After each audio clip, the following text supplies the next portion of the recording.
Our Tuesday series with Plugged In with Politico's Kiki Ryan. Kiki, you have one of the more interesting jobs in Washington journalism because in addition to tackling substantive subjects, you also kind of get a behind-the-scenes look at some of the parties. I do. I know that may get tiresome, but Friday night, Kiki and I had the opportunity to go to a party at the Press Club, interviewing our very own Bob Schieffer. Yes, it was quite a different event from most Washington parties. I've never been to an event where I wear cowboy attire. That was definitely Bob being from Fort Worth, Texas. From Texas. But you know, with a lot of these book parties or receptions in people's homes, a lot of the time the guest of honor author doesn't know their guests.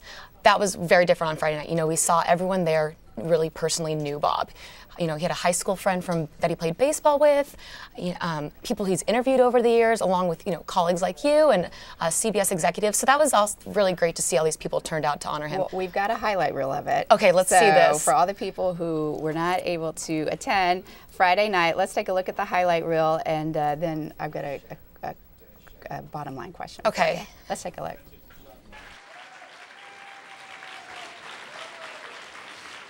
See, Bob is from Texas, if you didn't already know that. And when Bob was asked to perform at the Grand Ole Opry in 2008, he exclaimed to Pat, "Pat, did you ever imagine in your wildest dreams that I would become a star at the Grand Ole Opry?"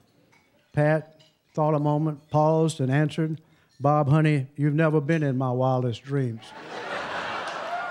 And I'm not going to stand here and I'm not going to do a lot of old age jokes, Bob, because I think that would be really inappropriate. But I did some research into Bob's background also, and I was amazed to learn that you actually started your career as a copy boy for Horace Greeley at the Herald Tribune.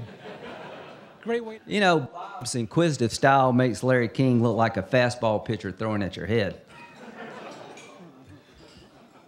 But Bob liked that. That was good.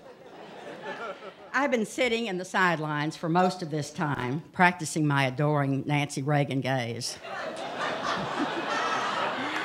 I never got it down just right, but give me credit for never falling asleep.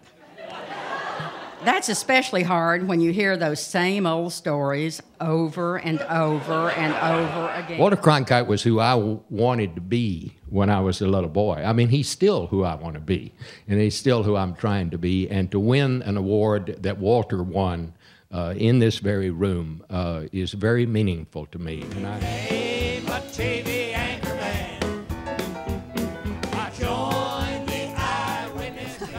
All right, so have you ever seen a Washington newsman or newswoman take the stage in country gear and actually sing a country western song? Absolutely not. Definitely not. And sing and dance and get down and line dance afterwards, it was really unique experience. When you go to these parties, like you were saying, it does have this feel. They're kind of almost like work events. Exactly. Is that? I mean, that's true. Sometimes it does get tiring. You see a lot of the same people over and over again. And they're selling a book, or they're trying to get press, trying to get money. And this was just really about having fun. And Bob, everyone just loves Bob. You could tell from that event so much. And it was really a great Washington event, one of the funnest I've ever been to, for sure. And honoring him as the recipient of the 4th Estate Award. Yes, which he rightly deserves, and seeing that side of him coming out there and singing, he's such a serious, revered reporter, but also having that side of him, I think, really makes him even more special. Well, the other thing that must be interesting too about your job is that you do get to see these politicians that we see so serious and making policy decisions kind of in their more unguarded moments. We saw obviously Senator Graham roasting Bob and former Senator Sam Nunn. Does that help you, I mean, in your reporting when you see, just kind of getting a better feel for these politicians as kind of how they are as people? Or? Yeah, I think that's what I like, and I think people do like to read that to see the human side of the person that you always see so serious on television. It makes them relatable. They're just like me, and it's nice because they finally do. Or they're not. Or they're not, and they're weird. I mean, if they don't let loose at these events, you kind of think, why are they so uptight? Everyone likes to have fun, and so it's great to see these people in this kind of light. All right. Well, Kiki, thanks a lot. We appreciate it. We look forward to seeing what you got next Tuesday from next weekend's stuff. Sure. So thanks very much.